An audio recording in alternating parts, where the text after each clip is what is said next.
সম্মানিত দর্শকবৃন্দ, আজ আমরা সিরাত সম্পর্কে কিছু আলোচনা শুনব গুরুত্ব সহকারে। মুহাম্মদ রাসূলুল্লাহ সাল্লাল্লাহু আলাইহি ওয়াসাল্লাম একজন উম্মত হিসাবে রসুলের জন্ম ও ওয়াফাতের এই ঐতিহাসিক দিনে আমি মুসলিম হিসাবে ইসলামের দৃষ্টিতে কী কাজ করতে পারবো আর কোনটা করতে পারবো না, এ বিষয়ে অত্যন্ত গুরুত্ব আলোচনা। শুরুতে আমি বলতে চাই যে আমি একজন মুসলিম হিসাবে, রসুলের উম্মত হিসাবে আমি শুরুতে রসুলের প্রতি এই দিনে বেশি দুরূদ পাঠ করতে পারি। সালাম, দোয়া, এগুলো আমি একজন মুসলিম হিসেবে বেশি বেশি করতে পারি। যত বেশি দুরূদ পাঠ করব অত আমি লাভবান হব।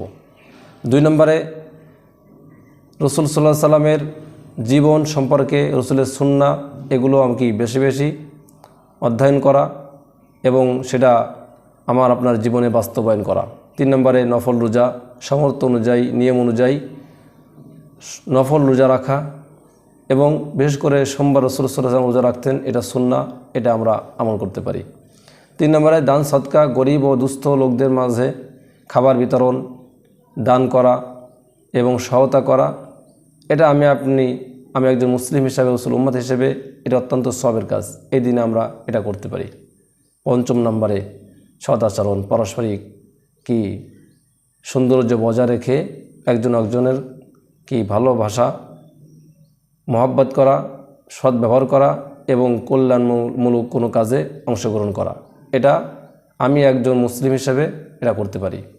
বর্জনীয় কাজগুলো হলো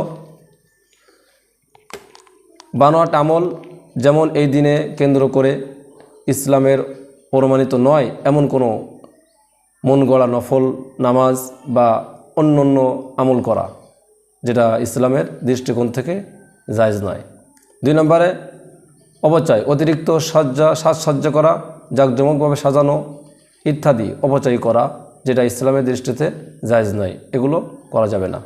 3 নম্বরে উগ্র বা বাড়াবাড়ি করা, শোভাযাত্রা, মিলাদ ও মাহফিলের নামে মানুষের চলাচলে বিঘ্ন সৃষ্টি করা, বাধা প্রদান করা, যেটা ইসলামের দৃষ্টিতে জায়েজ নয়, এই কাজগুলো কখনোই করা যাবে না।